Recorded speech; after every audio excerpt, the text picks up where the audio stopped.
Thank you for making Locked On Packers and or Locked On Texans your first listen every day. Now, for your second listen, go check out Locked On NFL now with 2 shows every day. The Madman Tyler Rowland, who Big Sarge knows, from the AFC South, brings you a double shot of morning NFL espresso. Then stop by the barbershop with Tony Wiggins, who Big Sarge knows in the AFC South, for some real NFL talk. Find out Locked On NFL on YouTube or wherever you get podcasts. 2 of my absolute favorite people to talk football with. Go check that out. You are lucky that you get to do crossovers with them twice a year, Sarge. So paint me a picture for a Houston Texans win. What does it look like? What is the one thing they need to do to get that dub? In order to get that dub, they have to make sure that they protect the ball, because the Packers secondary is ball hawks as well. Mm-hmm. They love, and if I'm not mistaken, they lead the NFL in interceptions and in total turnovers. All the turnover stats, Green Bay's at the top. Yeah. But the one thing that CJ Stroud is very good at doing is protecting the ball. Yep. I mean, he has some interceptions this year. The interception that he threw last week really wasn't his fault. It hit Dalton Schultz in the hand, and so CJ is not just going to give the ball away. What I'm curious to see, and we talked about the wide receivers of the Green Bay Packers. I want to see if Nixon. And I want to see if Jair Alexander, if they're able to stay in front of Tank Dell and Stephon Diggs. Even without Nico Collins, they're really good. I want to see if the Packers defense can stop Joe Mixon or re-energize Joe Mixon, who's coming back and playing with a vengeance. And so that offense has to get going early and often against the Packers.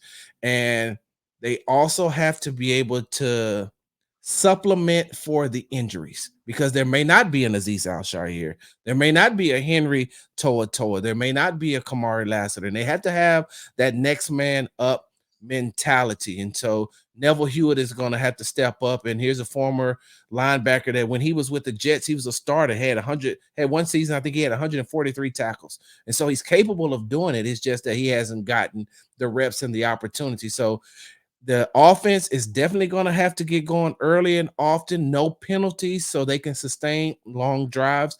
And then that defense is going to have to step up and put a lot of pressure on Jordan Love.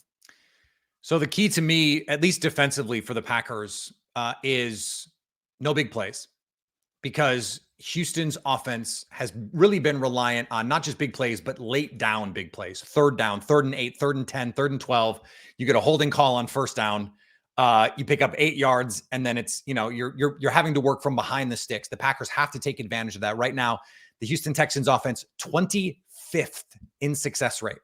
The Packers are going to say, if you want to go 10 plays, 12 plays, 14 plays, be our guests, because we don't think you can do it. And we think we're going to make enough negative plays, whether it's a TFL in the run game, whether it's a sack, whether it's a forced fumble or an interception, that's good enough, because that's the way the Packers play defense. They're a top 12 defense by EPA per play, but that's really only because of turnovers.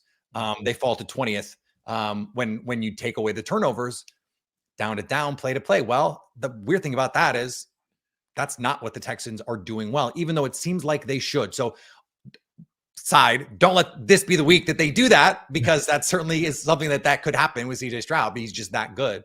And then on the offensive side, I kind of telegraphed it. It's don't let those defensive ends wreck the game. Yeah. If you don't let those guys, especially at this point where the defense, the best players are now Hunter, Anderson, and Stingley. And I think the rest of that back 7, if you're playing 2 backup linebackers, a backup corner, a backup safety, that back 7 is potentially vulnerable. So if you can block it up front, I'm thinking heavy play action, where you get these 2-man concepts, Christian Watson over the top. They're running dagger. They're running Yankee. They're running all these big inbreaker, Kyle Shanahan kind of stuff that theoretically the Texans have seen in practice every day for 2 years. Yeah. Then I think the Packers can move the ball. I kind of like this matchup for the Packers right now. I'm going to be honest. And I said this earlier in the week. I think you'll appreciate it, because you made the same point. If this game were in week 11 and week 12, I don't think I would be as confident as I am today, because the Texans haven't quite hit their stride offensively. I think they will. I think they'll get Nico Collins back, and they'll be a really good team. So Texans fans, don't get mad at me. Yeah. But I think I like the Packers in this game, something like 27-23, 27-24, something like that. I think it's going to be a close game. I think it's going to be a good game. But I do think the Packers at home they're clicking right now offensively in a way that the Texans are not. And so I like that. Well, I have it the other way. I think Okay. that the Texans are going to win 28-14, and I think that they're going to force 14. Yeah, because I don't think that Jordan Love is going to. So when I look at the comparison of the quarterbacks real quick, I like Jordan Love, but he can be forced into a lot of errors. And once his feet gets choppy back there, and once he starts, he's good on the move, but he isn't as good. Hey, listen, tell your head coach, because he said Jordan Love is the best quarterback that they played this season, and they played Josh Allen already this season. So DeMeco Ryans believes in Jordan Love. Yeah, but I mean, DeMeco Ryans also believed in Anthony Richardson. He also believed in Caleb Williams. He also believed in Trevor Lawrence. Oh, you see what I'm saying? He also said that Drake May, is going to come in and do an absolute job. I mean, we know how these coaches speak, but at the end of the day, Jordan Love is a very good quarterback, and it's going to be the best quarterback, yes, that they played up to now, because at the end of the season they have to play Patrick Mahomes and Lamar Jackson back to back. So yes, Jordan Love is really good, but I mean, he's also subject to throw either 4 touchdowns or he could possibly throw 4 interceptions. And that's where it gets a little He almost sketchy. did that against the Vikings. That's where it gets a little sketchy to me, especially when they were down 28-0, and they did come back and score 22 points in the fourth quarter. Yeah, but that's a lot. 29-3 run after going down 28-0. So all I'm saying is that I got the Texans at 28-14. See, I look at what happened in Minnesota, and I watched that tape. I watched that game. And I saw a team a well-schemed offense, because Sam Darnold can be forced into turnovers too. A well-schemed offense with good tackles. Zach Tom has not allowed a pressure this season. Zach Tom and Rasheed Walker, one of the best offensive tackle duos in the league.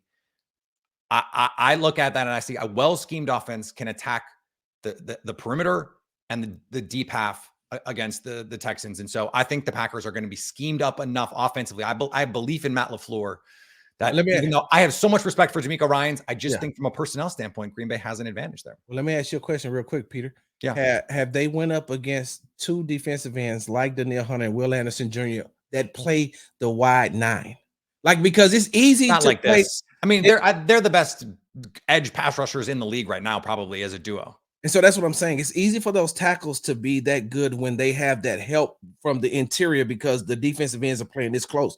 When you spread them out and put them one-on-one on the island, now you got to see how good they are. And I mean, you also got to remember Danielle Hunter, Minnesota Vikings. He's seen these tackles before. He's seen this offense before. So that's all I'm saying, man. Well, Zach Tom has seen them before. So was Rasheed Walker. So, it's familiarity breeds contempt. I think there's going to be some contempt. I think this is going to be a playoff atmosphere on Sunday. Both of these teams want this game bad. This is a statement opportunity. Someone's going to make a statement on Sunday. I think it's going to be the Packers. You think it's going to be the Texans.